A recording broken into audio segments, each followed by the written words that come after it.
But today we picked up the grill, or sorry, the dash from the paint shop, and it really looks nice. I'll bring this over and show you.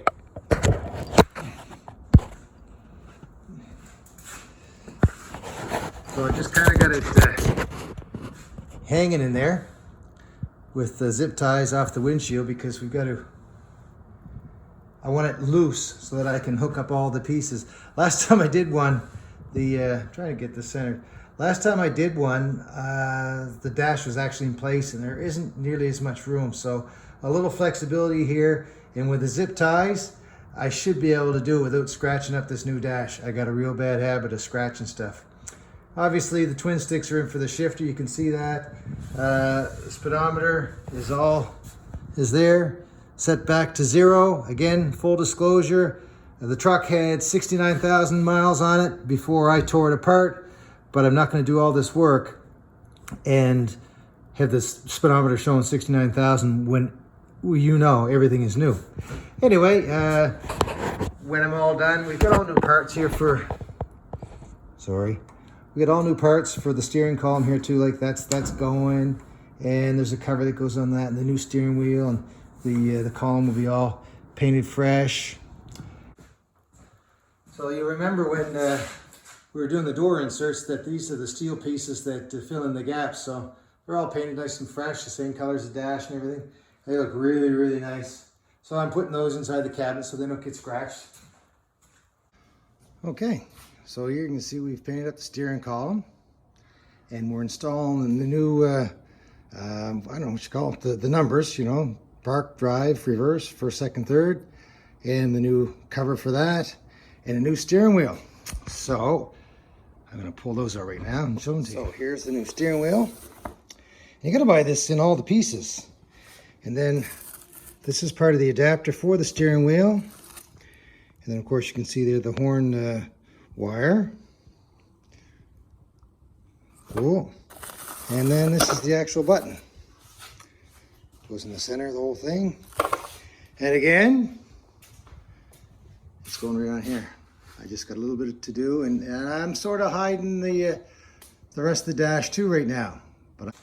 And we're going to install the new shift linkage indicator, because the old one's really looks rough. And we have a new cover to go over it as well. So all these things, just these little details, really make things look cool.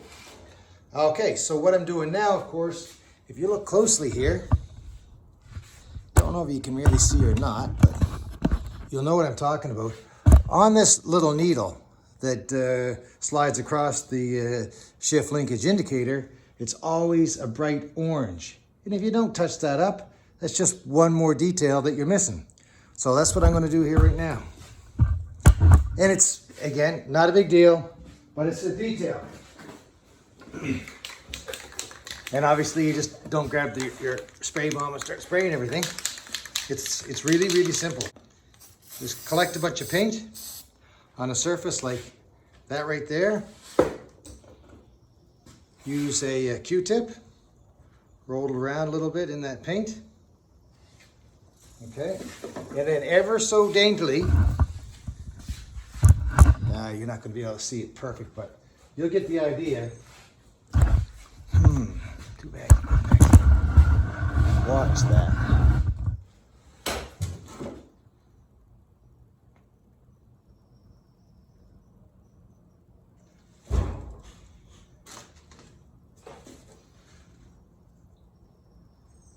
Okay, so you can see now how that's orange. Obviously, there's a bit of contrast between it and the black, but wait until you see the next coat go on there. Should brighten it right up.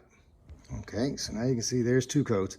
And you know what? I'm probably going to put one more coat on that just because. Okay. So now that we've got our needle here all painted up bright orange, you can barely see it there, but you'll definitely see it in a few seconds. Now we're going to slide the new indicator.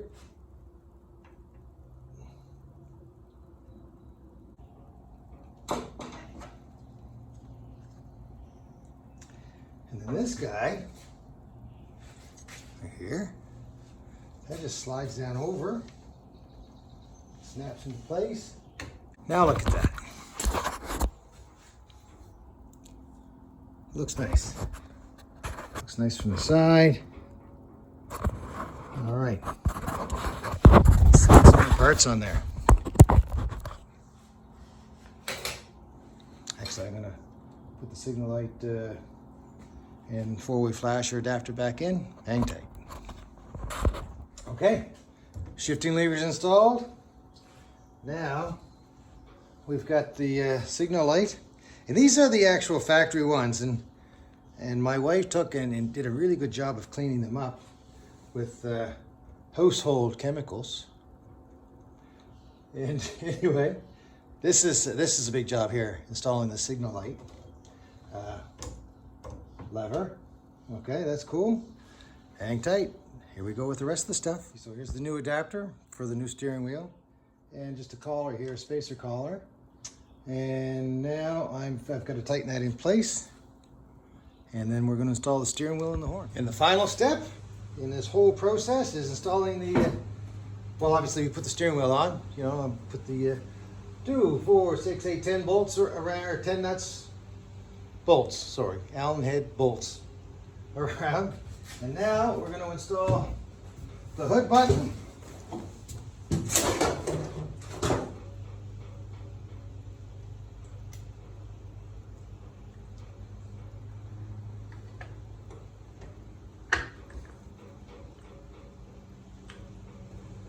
And when you beep it, doesn't work. Battery's not hooked up. Okay, so everybody's watching. Bring this in close. It's really cool. Hopefully you get the gist of this, but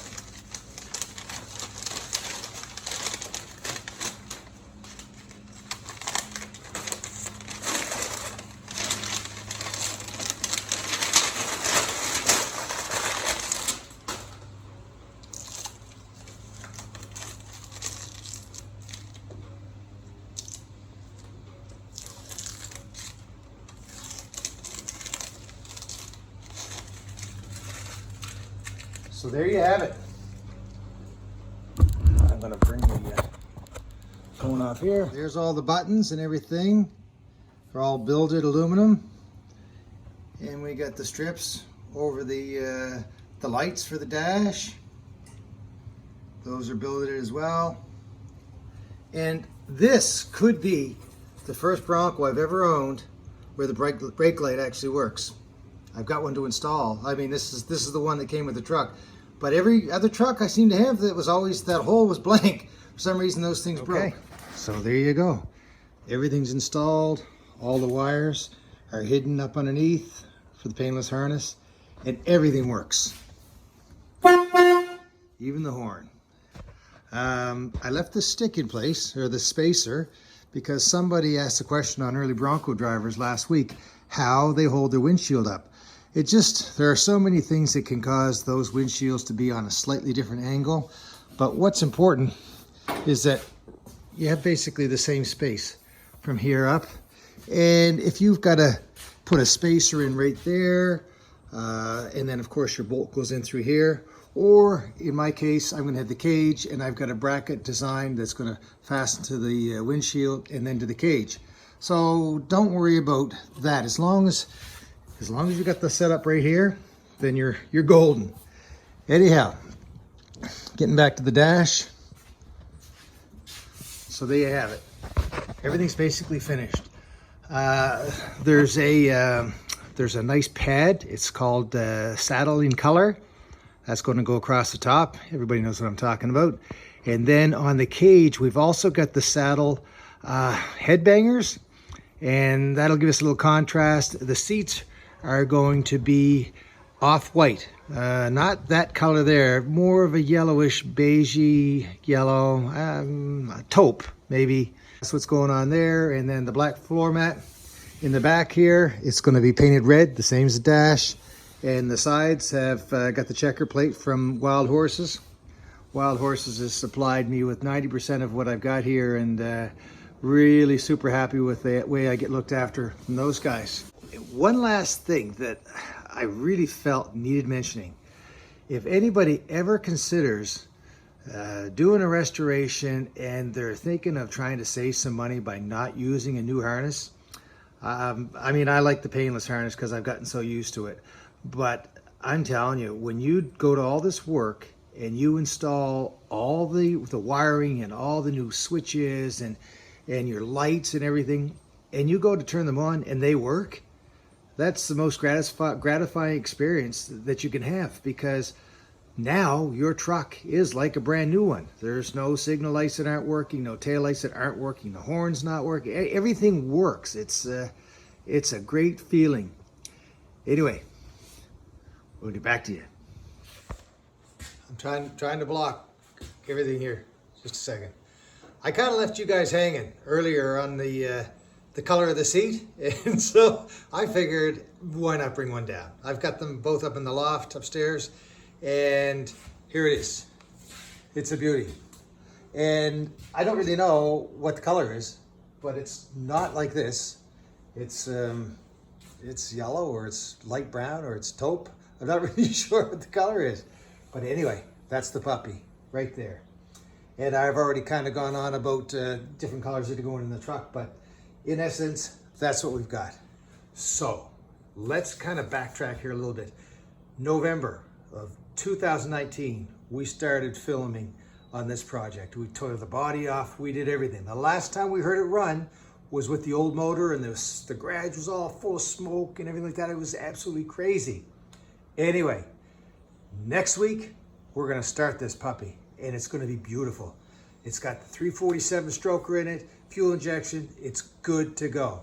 We've got 20-inch extensions on the headers so that we can actually run the fuel injection, and the oxygen sensor will work, and all that sort of thing. So you just can't stop watching. You gotta carry on through. This is like, 30 years ago, watching only one half of a Walt Disney movie. All right, this is exactly the same thing as that.